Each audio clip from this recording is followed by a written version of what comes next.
all of you fucking hicks and lunatics angry about Polish plumbers taking your jobs away. I get you. I hear you.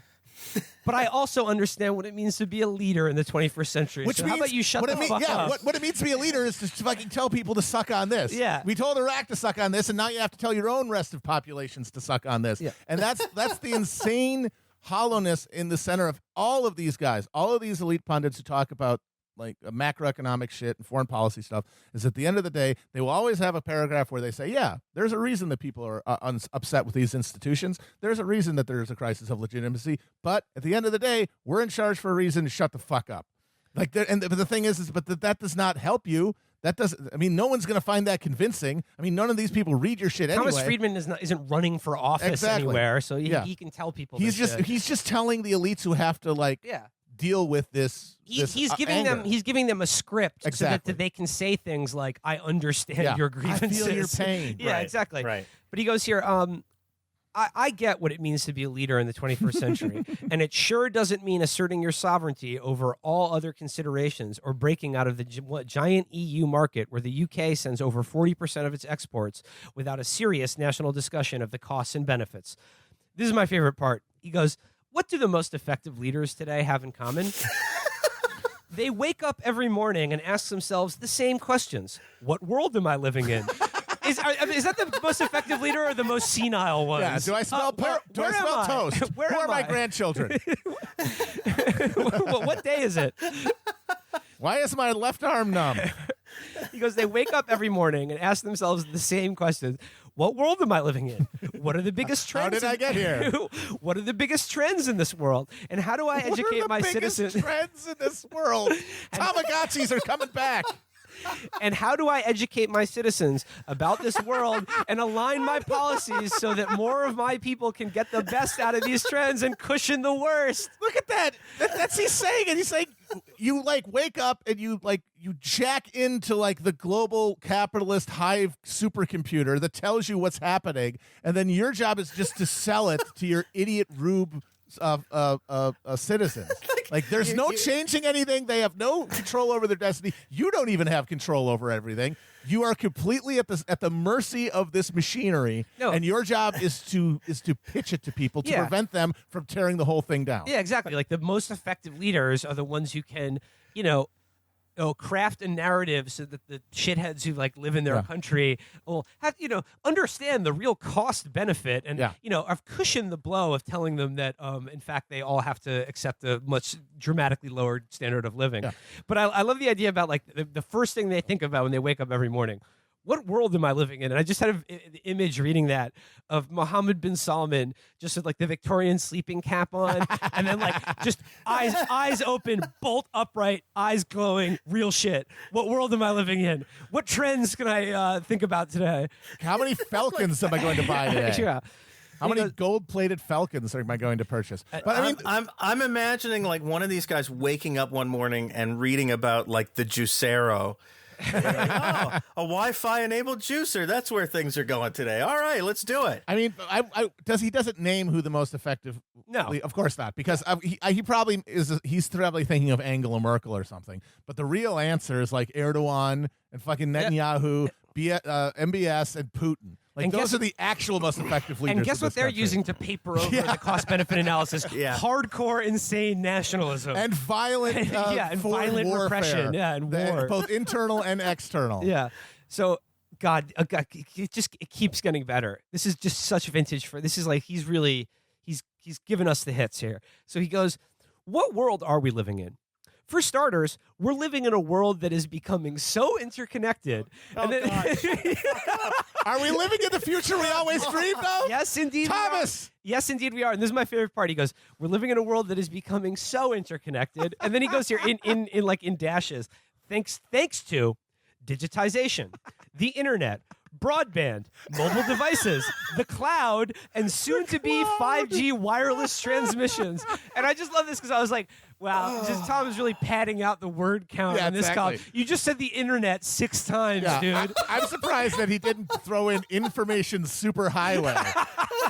That's a lot more syllables. Massive multiplayer online role-playing games. Fortnite, Apex Legends. Chat forums, something awful. 4chan, 8chan. And he goes, that we are becoming interdependent to an unprecedented degree. Again, does Thomas Friedman have an editor at the New York Times? No, they don't edit him. Yeah, they don't edit him. It's like, you've been turning in the same fucking column for 15 years now, It's just that Common commercial. Yeah. Every single one is just the fucking Common commercial. And he goes, in this world, growth increasingly depends on the ability of yourself, your community, your town, your factory, your school, and your country to be connected more and more to the flows of knowledge and investment, and not just rely on the stocks of stuff. Okay, so in the interdependent, interconnected world, you have your school, your factory, your town, your government needs to think about flows, not stocks. And he goes, over centuries, notes John Hagel, who currently co-heads Deloitte's Center for the Edge. How is that a real thing? The Center for Edging. It's the Center for Edging. The Center for the Edge. We have never nutted in this building, and we never will. The guy who co-heads the Center for Edging says business has, quote, been organized around stocks of knowledge as the basis for value creation. The key to creating economic value has been to acquire some proprietary knowledge stocks, aggressively protect those knowledge stocks, and then efficiently extract the economic value from those knowledge stocks and deliver them to the market. Gibberish! The challenge in a more rapidly changing world is that knowledge stocks depreciate at an accelerating rate. What? In this kind of world, the key source of economic value shifts from stocks to flows. It's the interconnected, interdependent, cloud-based world is experiencing a heavy flow at the moment. Oh, I got to get that knowledge flow and not those knowledge stocks. Oh, I'm shorting the knowledge stocks. What does any of this mean? It's I have no gibberish. clue. These all, I'm convinced that every one of these groups, things, all these think tanks, like not part of it is, yeah, it's their court ideologues, court economists who are there just to justify in the minds of the billionaires of the elite why what they're doing is right. But I think also it's just a make work program for their idiot nephews and stuff. That's who works at the Center for Edging. Exactly. Yeah. It's like a wonk version of like a handbag line for your bored third wife. So I'm skipping ahead here. There's even more drivel that's not worth reading. He goes, the wisest leaders also understand that all the big problems today are global problems, and they only have global solutions. I mean, by definition, the big problems would be global, since that's the largest unit. And I am talking about climate change, trade rules, technology standards, and preventing excesses and contagion in financial markets. What is preventing contagion? Contagion in financial markets. You got stocks in my bonds. I got bonds in your stocks. The NASDAQ took a beating today after a bird flu outbreak. All the traders. You call your broker and you say, I'm sorry, your portfolio has AIDS.